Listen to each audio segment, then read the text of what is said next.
अस्सलाम वालेकुम स्टूडेंट्स, कैसे उम्मीद करता हूँ खैरियत से होंगे। आज की इस वीडियो में हम Newton first law, second law और थर्ड लॉ के टॉपिक को डिस्कस करेंगे कि Newton first law, second law और थर्ड लॉ में हमें क्या कहता है।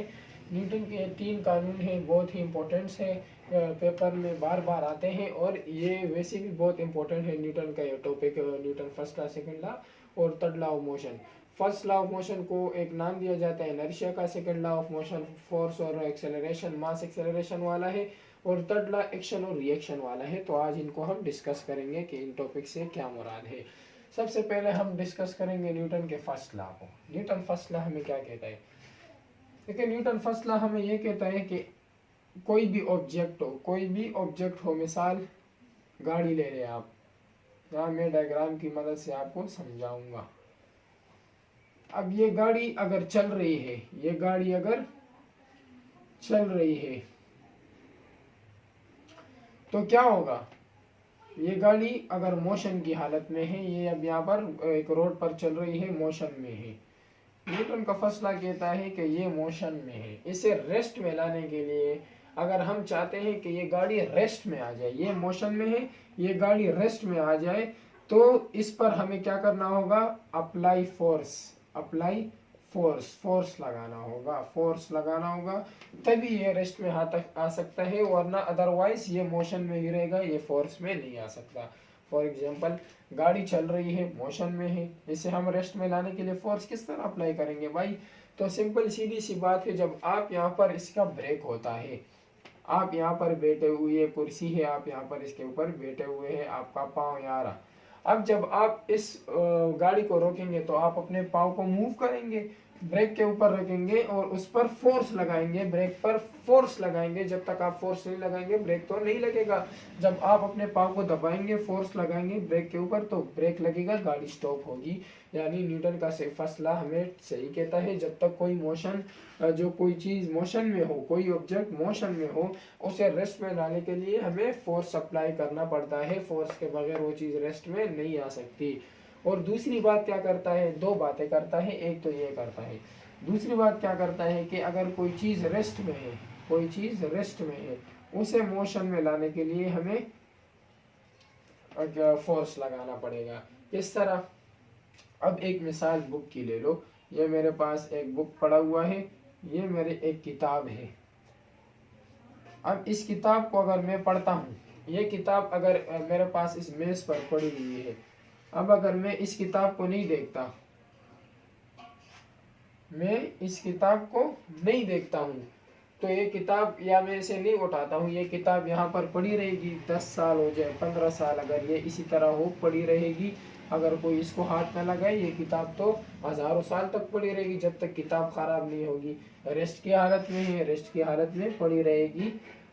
डेस्क भी रेस्ट की हालत में है, किताब भी रेस्ट की हालत में है। अब इसे मोशन की हालत में हमें लाने के लिए हमें क्या करना पड़ेगा? फोर्स अप्लाई करना पड़ेगा। मैं जाऊंगा, फोर्स हमने पढ़ा था, मैं जाऊंगा, किताब को उठाऊंगा, यानी मैंने क्या किया? किताब को पुल किया। पुश वो होता है कि मेरे पास एक यहाँ पर डब्बा है और मैं इसे यहाँ से क्या करूँ? मैं इसे यहाँ से धक्का दूँ, इसे कहते हैं पुश।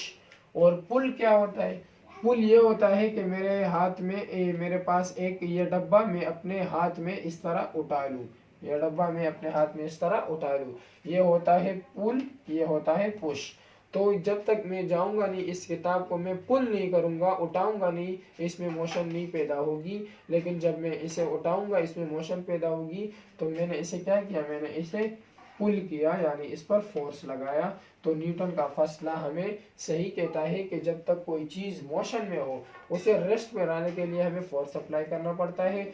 और जो कोई चीज रेस्ट में हो, और जो चीज मोशन में हो, उसे रेस्ट में लाने के लिए हमें फोर्स अप्लाई करना पड़ता है, वरना वो रेस्ट में नहीं आएगी। और जो चीज रेस्ट में हो, उसे मोशन में लाने के लिए हमें फोर्स अप्लाई करना पड़ेगा, अदरवाइज वो मोशन में नहीं आएगी, वो उसी तरह पड़ी रहेगी, चाहे 10 साल हो जाए, 15 साल हो जाए, उसमें मोशन नहीं पैदा हो सकती। तो ये था न्यूटन का फर्स्ट लॉ, न्यूटन के फर्स्ट लॉ का कंसेप्ट। अब न्यूटन का सेकेंड लॉ हम करेंगे। न्यूटन का सेकेंड लॉ जो है F is equal to M A, इसको हम प्रूफ करेंगे कि ये किस तरह प्रूफ हुआ है और हमें कहता क्या है। देखो, न्यूटन के सेकंड लॉ को समझने के लिए आप ये दो चीज़ें समझ ले। एक हमारे पास हो गया छोटा बॉल और एक हमारे पास हो गया बड़ा बॉल। ये दोनों बॉल है लेकिन इसका मास कम है और इसका मास ज़्यादा है। अब इन दोनों में मैं किसी को भी अगर मैं इस पर फोर्स अप्लाई करूँ 10 न्यूटन का और इस पर भी मैं फोर्स अप्लाई करूँ 10 न्यूटन का, अब आप दो बताएं। इस बॉल पर भी मैंने 10 न्यूटन का फोर्स अप्लाई किया और इस बॉल पर भी 10 न्यूटन का फोर्स। अब क्या होगा, ये बॉल ज़्यादा आगे जाएगा, ये बॉल 15 किलोमीटर डिस्टेंस तय करेगा, 15 डिस्टेंस किलोमीटर, और ये बॉल 5 किलोमीटर। ये ऐसा क्यों होता है? ऐसा इसलिए होता है क्योंकि ये बॉल जो है ये इसका मास कम है। इस पर एक्सेलरेशन, अगर मैं इस पर 10 न्यूटन का फोर्स लगाऊंगा तो इस पर एक्सेलरेशन ज़्यादा होगा खुद ब खुद, क्योंकि इसका मास कम है। इस पर मैं 10 न्यूटन का फोर्स लगाऊंगा ये तो खुद ब खुद आगे जाएगा, इसमें एक्सेलरेशन पैदा होगा, ये आगे जाएगा क्योंकि इसका मास कम है, वजन कम है। ये बॉल जिसका मास बहुत ज़्यादा है, अगर मैं इस पर 10 न्यूटन का फोर्स लगाऊं तो ये ज़्यादा से ज़्यादा 5 किलोमीटर का डिस्टेंस तय करेगा। क्यों? क्योंकि इसका मास ज़्यादा है। इस पर अगर मैं 10 न्यूटन का फोर्स लगाऊंगा तो इस पर इसकी एक्सेलरेशन कम होगी, क्योंकि इसका मास ज़्यादा है, ये ज़्यादा आगे मूव नहीं कर पाएगा। तो इसी तरह हमें न्यूटन का जो टॉपिक है वो हमें कहता है कि एक्सेलरेशन जो है, जिसे हम इसरा कहते हैं, डायरेक्टली प्रोपोर्शनल है फोर्स के। डायरेक्टली प्रोपोर्शनल का मतलब ये है कि जितना ज़्यादा एक्सेलरेशन होगा उतना ज़्यादा फोर्स होगा, या जितना ज़्यादा फोर्स होगा उतना ज़्यादा एक्सेलरेशन होगा। इस डायरेक्टली प्रोपोर्शनल का यही मतलब होता है। जितना ज़्यादा एक्सेलरेशन लगेगा उतना ज़्यादा फोर्स लगेगा, और जितना ज़्यादा फोर्स होगा उतना ज़्यादा एक्सेलरेशन होगा। इसी तरह फिर हमें ये कहता है, इसे हम इक्वेशन 1 का नाम दे देंगे। इसी तरह हमें फिर ये कहता है कि एक्सेलरेशन इनवर्सली प्रोपोर्शनल है 1/m के, इसे हम इक्वेशन 2 कहेंगे।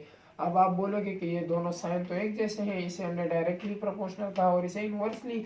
वो इसलिए क्योंकि अगर कोई चीज़ आमने सामने हो वो डायरेक्टली प्रोपोर्शनल होगा। अगर कोई चीज़ जो दूसरी चीज़ में हमें 1/, में दिया गया हो, जिस तरह ये 1/, में है, तो इसका मतलब है इनवर्सली। इनवर्सली का क्या मतलब? अगर एक्सेलरेशन कम होगा तो मास ज़्यादा होगा, और अगर मास ज़्यादा होगा तो एक्सेलरेशन कम होगा। इनवर्सली प्रोपोर्शनल का यही कंसेप्ट होता है, डायरेक्टली और इनवर्सली का। तो अब हम क्या करेंगे, हम करेंगे यहाँ पर कंबाइन इक्वेशन 1 एंड 2, इन दोनों इक्वेशंस को हम कंबाइन करेंगे। ए दोनों में सेम है, हम ए लिख लेंगे is equal to directly proportional F/m। इसको हमने यहाँ पर कंबाइन कर लिया। अब इस डायरेक्टली प्रोपोर्शनल की जगह हम यहाँ पर क्या करेंगे, हम यहाँ पर लगाएंगे ए इज इक्वल टू के कॉन्स्टेंट। के कहलाता है कॉन्स्टेंट। तो इस डायरेक्टली प्रोपोर्शनल की जगह हम क्या करेंगे, के कॉन्स्टेंट लगाएंगे। तो जब के कॉन्स्टेंट मैंने लगाया यहाँ पर, तो अब यहाँ पर ये m डिवाइड है, इस तरफ आएगा, मल्टीप्लाई हो जाएगा, इज इक्वल टू k.f। के जो है ये हमारे पास प्रोपोर्शनल है और के की वैल्यू हमारे पास होती है 1। के की वैल्यू होती है 1 की। तो अब हम के की वैल्यू पुट करेंगे, ma is equal to 1f। तो f हमारे पास प्रूफ हो जाएगा, 1f जा f ही आता है, f is equal to ma। ये हमारे पास न्यूटन का सेकेंड लॉ है जो हमने अभी इसमें प्रूफ किया है। अब इसके बाद हमारे पास आता है न्यूटन का थर्ड लॉ। न्यूटन का थर्ड लॉ हमें क्या कहता है भाई? दो लॉ हमने समझ लिए, दूसरे लॉ में रिलेशन था फोर्स और मास और एक्सेलरेशन का, ये भी हमने प्रूफ कर लिया। अब थर्ड लॉ में हमारे पास कोई रिलेशन तो नहीं है, लॉजिकली बात है, लेकिन प्रूफ तो करना है। थर्ड लॉ हमें क्या कहता है? थर्ड लॉ हमें कहता है कि for every action there is an equal and opposite reaction, कि हर अमल के खिलाफ रद्द अमल होता है। यानी एग्जाम्पल मैं भी आपको दे देता हूँ। ये मेरे पास कोई वॉल है, वॉल कहते हैं दीवार को। ये मेरे पास एक वॉल है, यहाँ से मैं खड़ा हूँ। अब मैं क्या करता हूँ, यहाँ से मेरे हाथ में एक बॉल है। क्या है मेरे हाथ में? एक बॉल है। इस बॉल को मैं यहाँ से इस दीवार पर मारता हूँ। ये बॉल जैसे ही दीवार को लगेगा, जैसे ही यहाँ पर आके दीवार को लगेगा, ये बॉल दोबारा इसी सिमत पे मेरे पास वापस आ जाएगा। यानी मैंने यहाँ से फेंक कर एक्शन किया, मैंने यहाँ से फेंक कर अमल किया, एक अमल किया बॉल को फेंक कर। दीवार ने क्या किया? वॉल ने रद्द अमल किया, रिएक्शन किया, बॉल को मेरी तरफ वापस फेंका। यानी मैंने यहाँ से बॉल को दीवार तक फेंका, जब बॉल दीवार पे जैसे लगा बॉल वापसी मेरे पास आया, तो मैंने एक्शन किया, दीवार ने क्या किया, रिएक्शन किया। दूसरी एग्जांपल मैं दे देता हूँ आपको मोजाइल की।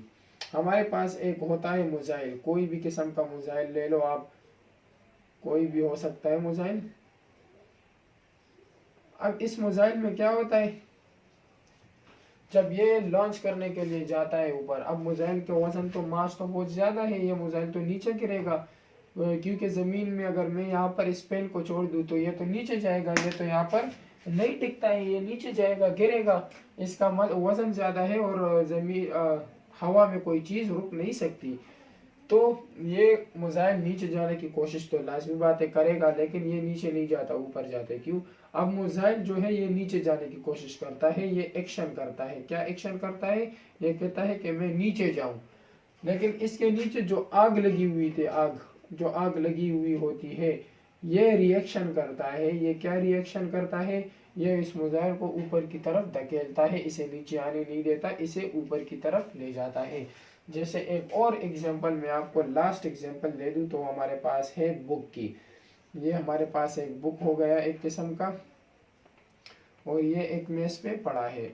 अब क्या करता है ये बुक, अगर ये बुक मैं इस मेज से यहाँ पर रखूँ ये तो नीचे गिर जाएगा, लेकिन मैंने इस बुक को मेज पर रखा है। अब बुक का मास है, वजन है, बुक जाना चाहता है नीचे, बुक जाना चाहता है यहाँ से नीचे, कि मैं सीधा नीचे जाऊँ, एक्शन कर रहा है। लेकिन ये जो मेरे पास डेस्क है, डेस्क जिस पर पड़ा हुआ है, ये क्या कर रहा है? रिएक्शन कर रहा है, बुक को ऊपर ही रहने दे रहा है, नीचे गिरने नहीं दे रहा है।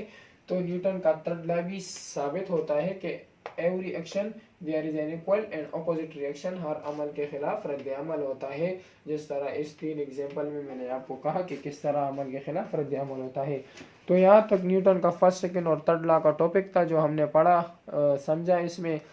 उम्मीद करता हूँ आपको वीडियो पसंद आ गई होगी। कोई चीज़ इसमें समझ ना आई हो आप कमेंट सेक्शन में पूछ सकते हैं। मिलेंगे अगली वीडियो में नए टॉपिक के साथ, तब तक के लिए आप इसी की प्रैक्टिस करते रहना। खुदा हाफिज़।